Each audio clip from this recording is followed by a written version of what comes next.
Hello Yu-Gi-Oh players and welcome to Yu-Gi-Oh! Business Casual. I'm your host, the RJB0. So today I'm going to be doing another card review for you guys. This time, the card that I'm going to be looking at is Rank-Up-Magic Astral Force. Now, for those of you who haven't seen this episode of the anime or have not seen people freaking out about it on Facebook, Rank-Up-Magic Astral Force is a normal spell card with the effect target one face-up Xyz monster you control with the highest rank, special summon it from your extra deck, one Xyz monster that is one or two ranks higher than that monster you control by using it as Xyz material. And of course this is considered an Xyz monster, and all the Xyz material under that monster also become Xyz material for the new monster. And then, we're not done yet. During your draw phase, instead of conducting your normal draw, you can just add this card from your graveyard to your hand.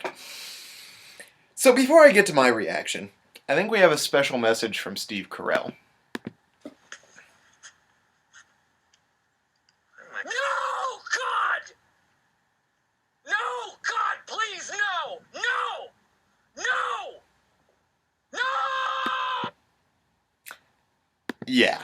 So I don't even know where to begin with this card. To be fair, so that people don't freak out, this has not been announced for either the OCG or the TCG. This card is purely an anime card. However, I would like to impress upon you guys the colossal impact this card would have on the game. See, I used to like Xyz monsters. Very early on, when they first came out, I loved the mechanic. Why? Well, because it was very similar to Synchro monsters, except it was faster to make, it was easier to make, and they were all relatively low power. The most OP Synchro or Xyz monster there was when they first came out was Utopia.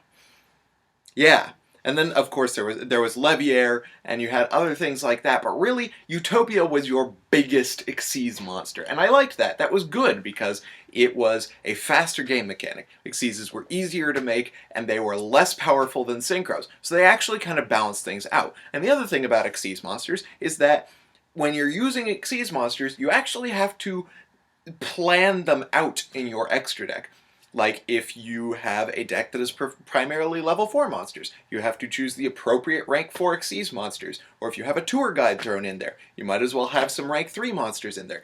This card would just throw that to the wind. Like, no, you don't even have to plan your extra deck that much anymore. I mean, you do, but you don't. You can just be like, oh, I've run out of rank 4s that I want to use. Why don't I just toss in some rank 5s and rank 6s because I can? And somebody, no joke, has told me this morning that I was talking to them, I think I was playing DN at the time, and I talked to them about this, and they're like, oh, that card's no big deal. I would love to see them tell me that after I use dragons to make a big eye and steal their monster, and then attack directly for 4,500 with the Zombie Stein, and of course whatever the attack point of their monster is. Or maybe I could use Constellars to make go Sombre into Pleiades, and then bounce a Tanky back to my hand for later use, and then lock my opponent down with an Abyss Gaius, because why not? Or use gadgets to go into a Gear King at Cross, use its effect, add another machine card to my hand, and then, you know, have Hazy Flame Basilatrice pop in for dinner or something. Oh, and while we are in the business of ignoring summoning conditions, how about I use a Tour Guide or a Crane to go into Logia, or Ophion, or Master Key Beetle, or Constellar Pleiades, why not? This card, like, I guess the only thing that I can say to Konami is, if you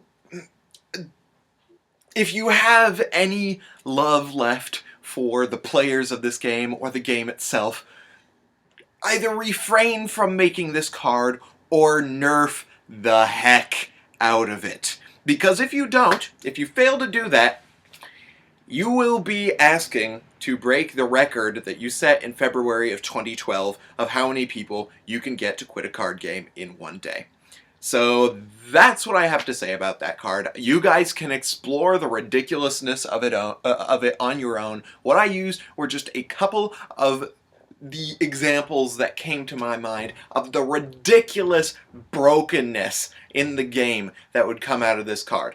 I swear, this if any one thing, one event would destroy the game, it's the announcement of this card. So I hope you guys like the video. I hope you guys agree with me that this card should never exist. And if you did like the video, of course, hit that thumbs up button. If you didn't, let me know why, and then hit that subscribe button for more Yu-Gi-Oh! Videos. So that was me trying to finish this on an upbeat note. I hope you guys enjoyed. Thank you guys for watching Yu-Gi-Oh! And Business Casual. I am your host, the RJB0, and I gotta go chat and maybe cry in a pillow or something.